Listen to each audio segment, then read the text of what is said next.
सांग, सत्य कुणाबरोबर आहे खरं सांग. बोल की सत्य कुठे आहे? वाघमारेन बरोबर आहे. काय सत्य मंजू बरोबर आहे? मम्मी विषय काय झाला माहितीये का, मी सत्या निघालो रस्त्यानं आणि ही वाघमारेंची गाडी रस्त्यावर बंद पडलेली.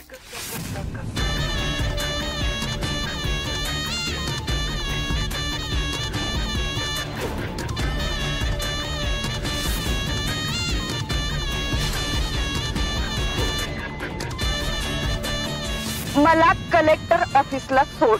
ओ नगरसेवक.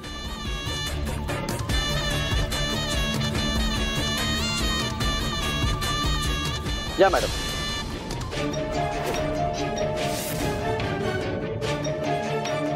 आणि मग ही गाडी मी ढकलत ढकलत हे ताणले, बस एवढंच.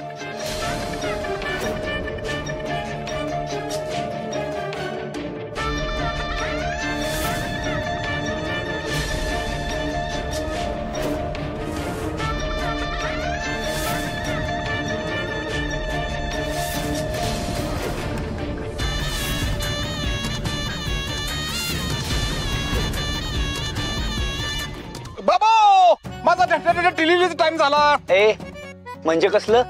अहो जॉगिंगचा रनिंग करायचा टाइम झाला, व्यायाम करायचा. काय चला लवकर करला, चला लवकर. ओ थांबा, बघ तुमचं गर्लफ्रेंड बना ना, गर्लफ्रेंड.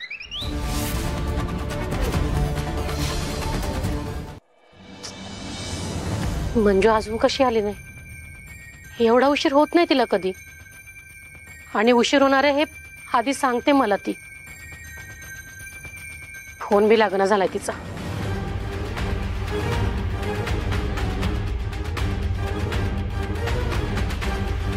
काय झालं आई? कळलं का मंजू दीदी कुठे होते? नाही ग, तिचा फोन बी लागना झालाय. आउट ऑफ कव्हरेज एरिया सांगताय.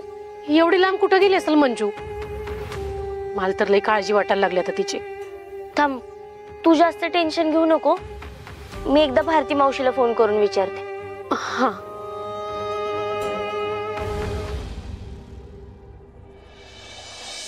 हॅलो भारती मावशी, अगं मंजू दीदी आहे का तिथं? नाही म्हणजे अजून घरी आली नाहीये ती.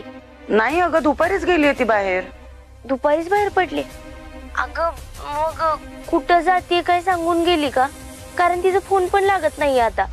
हो अगं, कलेक्टर ऑफिसला बोलवलं होतं तिला. हो पण त्यानंतर काही बोलणं नाही झालं माझं. झालं तर कळवते तुला. चालतंय, मला जरी फोन आला तरी मी कळवते तुला. हो कळव मला. ठेवते. काय ग, काय झालं? अगं दीदी आज दुपारीच कलेक्टर ऑफिसला गेलेली. तिथून माघारी आली नाहीये वाटतं.